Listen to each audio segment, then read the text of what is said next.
lembaga. Itu bagus sekali. Termasuk lembaga agama. Beliau cerita ini yang terkait saya dan Ustadz Yusuf Mansur adalah misalnya lembaga agama. Bagus enggak? Lembaga agama didirikan untuk ngecek mana aliran yang salah atau benar, mana kelompok yang salah atau benar. Jawabannya lucu ya agak menggelitik. Di antaranya begini jawabannya. Ya kalau Anda misalnya di Iran, terus kemudian dibacakan satu teks alaikum bi jamaatil muslimin atau alaikum bil jamaah wa man sadza finnar, ya perasaannya orang Iran tuh ya Syiah karena mayoritas itu Syiah. Tapi kalau dibaca di Arab Saudi ya mayoritas itu Wahabi. Jadi kira-kira NU ya tersangka, Muhammadiyah tersangka. Tapi kalau dibaca di Indonesia selain NU Muhammadiyah atau selain ormas-ormas yang besar ya jadi tersangka karena mayoritas ya itu, yang lainnya minoritas. Itu jadi memang agak jelimet dalam agama ini. Karena kita ngeklaim misalnya ikuti kelompok mayoritas yang siapa di negara mana. Jadi ini kan orang BPK orang-orang pinter-pinter. Jadi takjak mengkaji yang agak-agak jelimet. Jadi apalagi ini ada Ustadz Yusuf Mansur, jadi agak mikir lah, biar agak mikir. Jangan kira karena saya diminta terus saya akan bilang datang ke Kiai surga, melihat Kiai surga, itu kenaan sampean. Ini mikir dulu, ada itu. Itu makanya kita ini mikir kalau hadis itu dibaca di Iran, kira-kira alaikum bil jamaah mayoritas, ikuti mayoritas, itu kira-kira siapa coba? Syiah. Kalau dibaca di Arab Saudi, Wahabi. Nah, yang ribet kalau dibaca di negara yang abangan, mayoritas ya orang abangan. Sebab itu ini pentingnya ulama. Ulama akan terusik oleh teks-teks seperti itu terus mendikan bil jamaah yakni al-haq wa in kana nafaran qalilan. Artinya pengikut kebenaran, karena kebenaran itu adalah hakikat yang dihitung Allah. Meskipun secara lahir jumlahnya sedikit.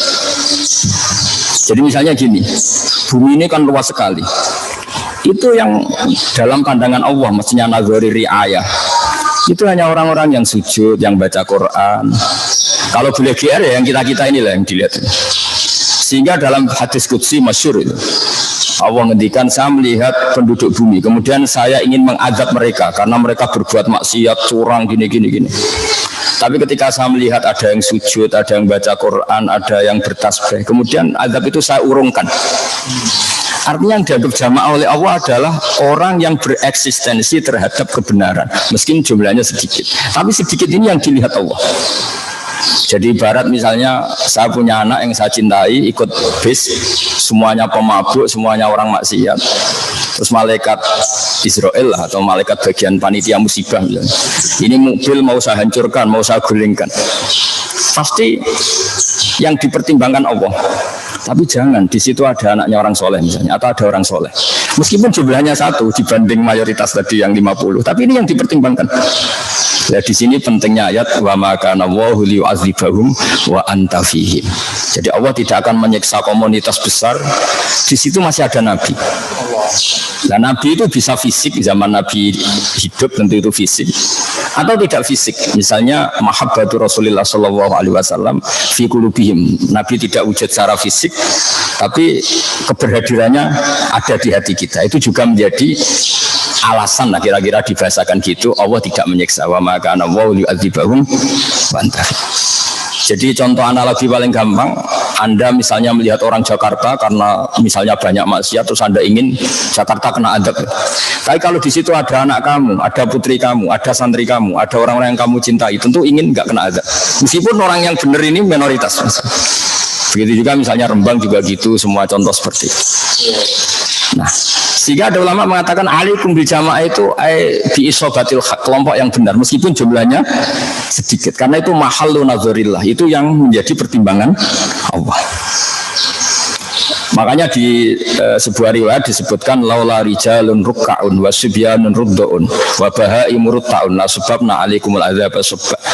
Andai kan saya tidak melihat beberapa orang yang melakukan sujud, beberapa anak-anak kecil yang masih mentete ibunya, yang masih menyusu sama ibunya, dan beberapa hewan, diantaranya itu malah Allah menyebut itu karena hadis qudsi hewan, karena hewan itu nggak bisa berdosa karena tidak mukallaf, maka akan saya turunkan azab. Nah, di sini pentingnya nafarun qalil, kelompok kecil tapi mempertahankan apa? Kebenaran.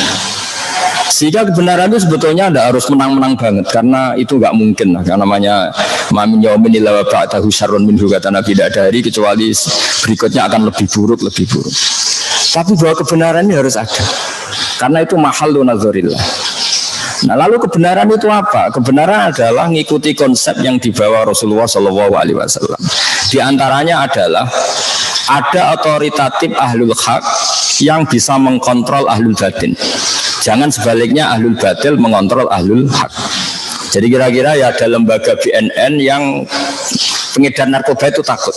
Berarti yang hak menang, yang batil kalah. Buktinya yang lari yang pengedar narkoba. Jangan polisinya yang lari. Jangan kayak di Kolombia dulu, yang aparatnya sampai takut sama bandar apa? Narkoba. Nah, yang penting itu Indonesia itu masih kita bela secara Islami bahwa jangan sampai ketika ngaudit BPK yang takut karena yang diaudit lebih kuat, lebih galak atau lebih punya channel yang lebih kuat. Itu jangan sampai.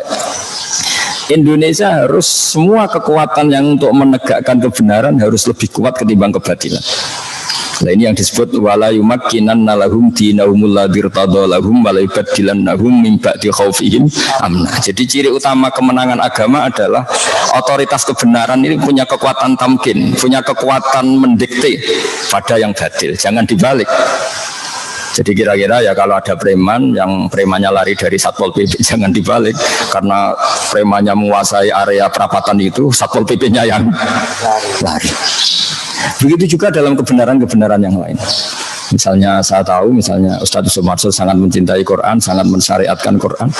Ini juga harus punya kebenaran otoritatif. Jangan sampai ulumul Quran ini dibajak oleh orang-orang yang tidak ahlinya. Tidak ahli itu macam-macam, mungkin nggak pernah mencintai Quran sampai menghafal, mungkin macam-macam lah, tidak ahli. Sehingga dalam sebuah hadis unik, Nabi itu pernah ngendikan kepada Mu'adz bin Jabal, inna akhwafa ma akhafu ala ummati, saya yang paling saya takutkan kepada umat saya itu diantaranya kata Nabi fitnatul Quran, fitnah orang mengkaji Quran. Sahabat kaget, kenapa ya Rasulullah? Ketika Quran itu dibuka secara transparan, secara terbuka, itu qara'ahul barru wal fajir, orang baik ya baca, orang fajir juga baca. Akhirnya orang munafik, orang fajir ini mengkaji Quran, kemudian untuk mendebat orang-orang baik.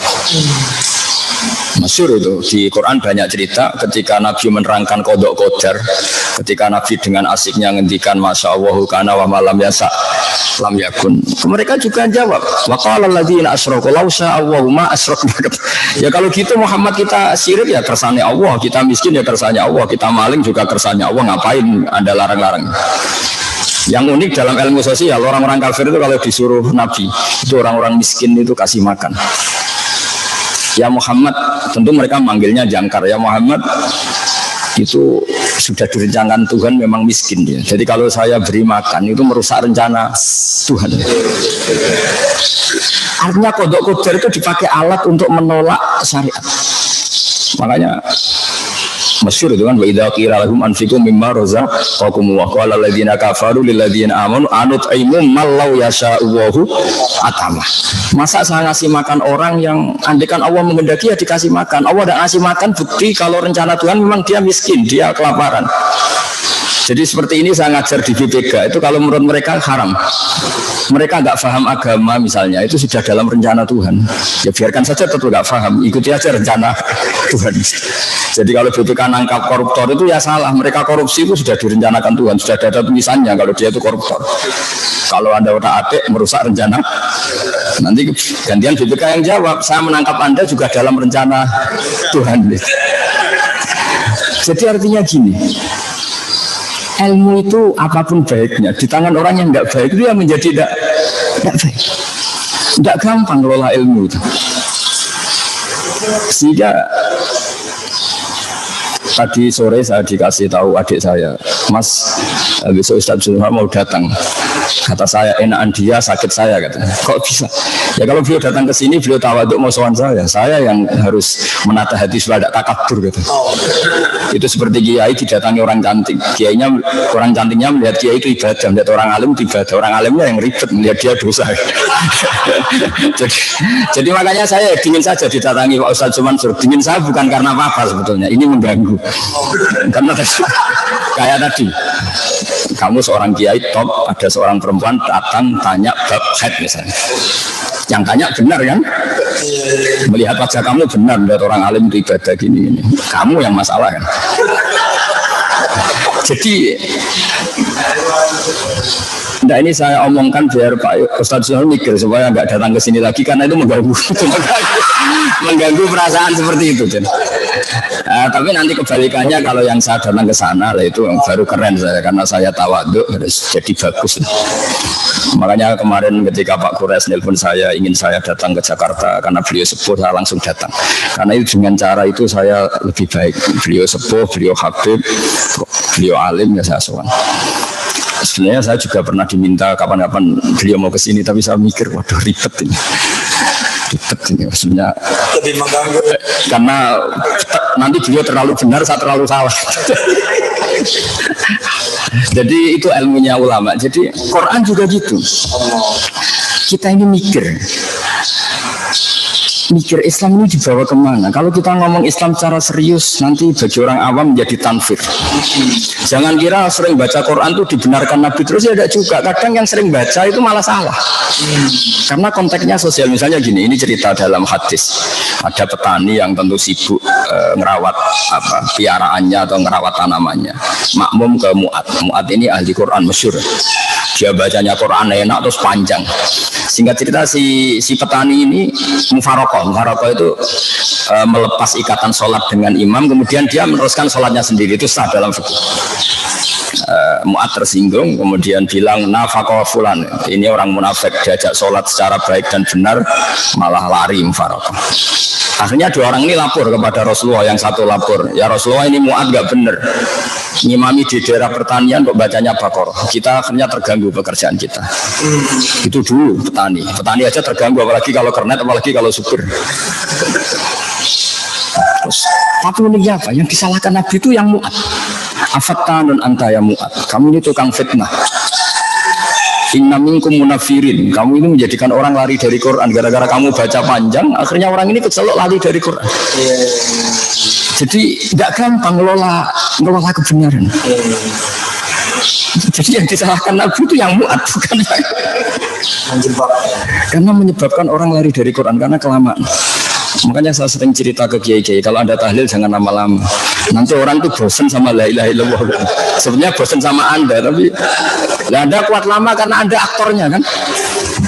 Iya betul. Iya kan, kita misalnya yang ngomong kan kita aktor mesti betah, tapi yang dengerin corong Jawa gak lakon, ngapain lama-lama sada lakon. Makanya saya kalau ngaji di mana-mana itu mesti cepat, tak jamin. Makanya tidak usah khawatir lama-lama, ini pasti saya cepat. Saya betah lama karena saya aktor, tapi kalau sampai karena kemungkinannya sama itu dua. Kalau paham ya ingin nggak lama-lama karena sudah paham. Kalau tidak paham namanya nggak paham ya nggak asik. Kadang setengah paham setengah enggak, ini yang ribet. Jadi saya semohon-mohonnya ngelola Islam di Indonesia. Kalau kita mutadakhir, kalau kita cukup punya bacaan, itu masih bisa cari padanan-padanan itu dalam referensi Islam. Yaitu diantara ciri utama agama diridani Allah adalah wala yumakkinanna lahum dinahumul ladzi irtadalahum wa la yubaddilannahum min ba'di khaufihim amna. Dulu yang memperlihatkan Islam takut sama orang kafir karena orang kafir mayoritas. Dulu ketika banyak begundal, banyak preman, orang yang soleh takut sama preman. Jadi sekarang alhamdulillah barokahnya ada BNN yang pengedar narkoba yang takut, barokahnya ada BPK, KPK yang korupsi yang takut. Itu sudah menang kita.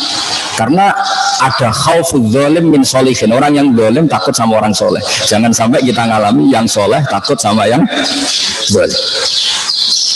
Sehingga dalam hadis itu disebut oleh Nabi ta'khudhu fawqiyatih.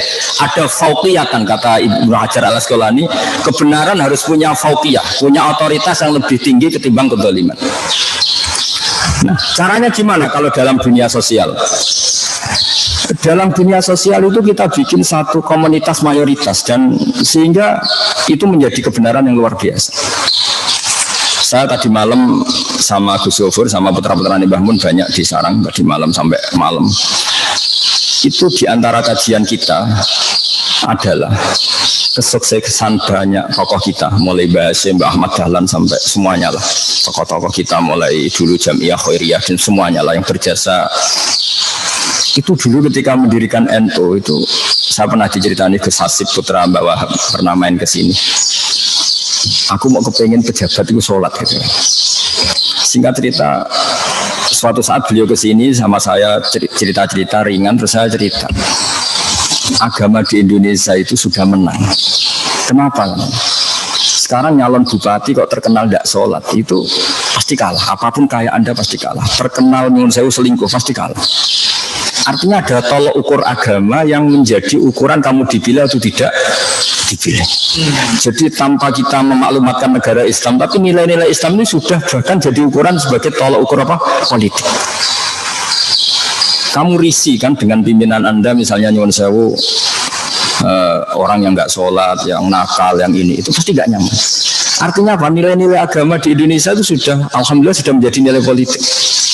Ada bupati di Rembang atau gubernur kok terkenal nggak sholat, itu pasti nggak kepilih. Terkenal apa dolim atau terkenal otoriter, terkenal menyepelekan orang kecil, pasti nggak dipilih. Artinya sudah ada ukuran yang tahu-tahu kebenaran agama ini sudah menjadi apa? Ukuran. Nah itu sudah benar karena ngendikan Allah Ta'ala wa'mur bil urfi. Urf itu sesuatu yang mudah dikenalin. Jadi kebenaran kita di Indonesia sudah soro urfian, menjadi sesuatu yang mudah dikenalin. Karena maknanya ma'ruf itu arafahul aqlu wasar'u. Yang dikatakan mungkar adalah angkarahul aqlu wasar'u. Sehingga kebenaran itu menjadi wa'tamiru bainakum bima'ruf. Usahakan kebenaran menjadi nilai bersama. Iktimar itu kalau ilmu sorof mengatakan sorol khairu mu'tamaron bainakum. Sesuatu itu menjadi urusan bersama. Di Indonesia itu alhamdulillah orang yang apapun kayanya kok terkenal gak sholat itu gak akan kepilih. Orang gak nyaman sama Tuhan saja gak takut, apalagi sama KPK, apalagi sama BPK. Mesti perasaannya orang seperti itu. Dan itu tidak gampang menciptakan suasana seperti itu. Nah saya minta Pak Ustadz Yusuf Mansur semuanya yang mencintai Quran juga gitu. Kita terus mengkaji Quran seluas-luasnya sampai orang yang nggak ahli itu malu ngomong atau memang ngomongnya nggak didengar. Bukan karena kita ingin menang-menangan, enggak, semua sesuatu biar kembali ke ahlinya. Ya saya ulang lagi, biar sesuatu itu kembali ke ahlinya. Jangan mentang-mentang artinya jamak itu mengumpulkan sholat terus jamaknya asar sama maghrib. Ya ada yang jamak asar itu sama maghrib. Karena yang dimaksud jamak itu mengumpulkan dua sholat. Terus qasar itu meringkas sholat dari 4 menjadi 2. Maunya diambil 50%. Akhirnya subuh diambil 50% ya 1. Tapi barokahnya aturan jamak itu dipraktekkan guru-guru kita, rombongan bis jamak apa-apa. Mereka tahu, oh ternyata jamak itu hanya zuhur dan asar, asar dengan zuhur, maghrib dengan isya. Jadi kebenaran itu menjadi amron urfian, sesuatu yang jadi konsensus. Nggak boleh kamu benar sendiri, itu namanya kitmanul ilmi. Saya banyak baca tafsir. Itu kalau mengutarakan kebenaran yang masyhur di Indonesia, misalnya tafsir Jalalain, tafsir Munir, itu indah sekali. Misalnya ketika ada ayat, jika kamu bepergian dan kamu ingin mengqasar sholat, falaisa alaikum junahun an taqsuru minas sholat. Itu kalau umumnya tafsir an taqsuru minas sholat itu ya dari 4 menjadi 2. Ya kita tahu kalau zuhur diqasar dari 4 menjadi apa? 2. Tapi sebetulnya itu tafsir yang kurang luas. Kata banyak ulama mufassir yang lebih luas, qasrun itu artinya mencendak atau meminimalkan dari aturan yang banyak menjadi aturannya sedikit. Jadi dari 4 menjadi 2 itu juga qasrun. Dari 4 menjadi 2. Atau dari aturan itu 4 menjadi 2 itu juga qasrun. Misalnya aturan normalnya sholat itu orang nggak boleh kena najis. Tapi ketika perang atau ketika dalam kondisi darurat, zaman kita misalnya dulu perang Mesir Belanda, itu boleh kita sholat bersama membawa senjata yang ada apa? Najisnya. Begitu juga aturannya sholat tentu nggak boleh nggak madhep kiblat. Tapi di sholat siddatil khawfi dalam kondisi tertentu boleh sholat tidak menghadap apa? Kiblat. Itu juga namanya antak suruh minas sholat. Itu juga namanya kosrus sholat. Karena maknanya sama, dari 4 menjadi 2, dari aturannya banyak menjadi sedikit. Dulu aturannya sholat misalnya nggak boleh ada gerakan banyak. Tapi di kondisi tertentu kayak kita dulu zaman ngusir penjajah, harus ada gerakan banyak. Misalnya kamu tengah sholat mau ditembak, harus lari dan nggak harus membatalkan apa? Sholat. Itu yang disebut fa'in khiftum farijalan auruk dana. Nah, orang-orang ahli Quran harus terus ngomong seperti ini supaya Quran kembali ke marwahnya, ke ahlinya. Kalau enggak, nanti yang tidak ahli pun ngomong dan itu bahaya. Jadi saya ulang lagi, nah saya mohon BPK juga seperti itu. Ini memang lembaga yang benar-benar lembaga audit. Dan harus punya al-qudrah wal isti'la. Hanya qudrah itu kemampuan ditakuti. Satu, pakai otoritas negara misalnya polisi. Dua, memang kamu bersih. Apapun kekuatan Anda, kalau Anda tidak bersih itu orang itu mesti tidak takut. Aneh-aneh Pak sok suci, saya sendiri tahu data Anda. Mitra korupsi Anda itu teman saya punya datanya, mesti kamu takut. Meskipun kamu punya backing, tapi kalau digituin kan takut. Jadi untuk tidak takut itu bukan sekedar dengan makna kekuatan negara, tapi juga Anda sendiri punya perilaku yang menjadi orang lain itu takut. Jadi itu hebatnya Islam. Jadi kita masih bisa nyari-nyari dalil tentang kenapa harus ada BNN, harus ada KPK, harus ada BPK. Memang inginnya Islam itu ada syaukatus soleh ala zalim. Orang soleh yang punya otoritas mengalahkan orang apa? Zalim. Jangan sampai orang zalim yang punya otoritas mengalahkan orang apa? Soleh. Sehingga kenapa Nabi semuanya harus menang? Sebenarnya Nabi itu gak ingin menang. Semua Nabi itu orientasinya akhirat. Tapi kenapa semua Nabi di akhirnya menang? Supaya al-haq ini harus ada aja al-haq wa zaqal. Begitu seterusnya sampai urusan tauhid. Terakhir ini saya mencontohkan tauhid supaya kita dapat berkahnya, insya Allah. Semoga semua kita husnul khotimah. Logika tauhid kata Ibnu Hajar al-Asqalani itu juga harus al-hujjatul balighah. Qul falillahil hujjatul balighah. Argumentasi yang kelima, yang final. Sebab itu logika atau argumentasi oleh Allah sebagian disebut sultanan. Sultan itu raja, raja itu mengalahkan rakyatnya. Sehingga logika yang benar Allah menyebut sultanan. Sultan itu logika, hujjah. Nah kenapa itu penting? Kata banyak ulama, jangan sampai logika batil itu menyelimuti pikiran banyak orang, kemudian mengalahkan logika hak.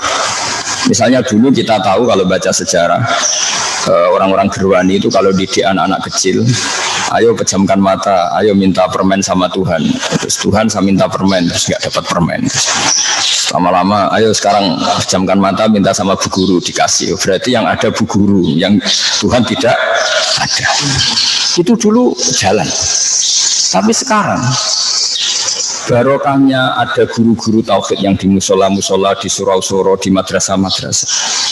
Itu jelas. Hadhil maujudat, ini alam raya ini maujud. Maujud itu real. Bumi ya real, langit ya real, hewan-hewan ya real. Terus andikan kita ateis itu diajarin gini. Hadhil maujudat khalaqahal adam. Ini hal yang maujud, penciptanya yang tidak maujud. Orang kan bisa stres. Ini wujud, diciptakan sesuatu yang tidak wujud. Bagaimana mungkin sesuatu yang tidak wujud menjadi sesuatu pencipta? Wong wujud saja enggak kok menjadi faktor. Di mana-mana namanya faktor itu harus wujud. Nah, logika itu harus tertanam. Sehingga Quran sering ngendikan am khuliqu min ghairi syai'in ahumul khaliqun. Masa alam raya yang wujud ini kemudian diciptakan oleh sesuatu yang tidak wujud.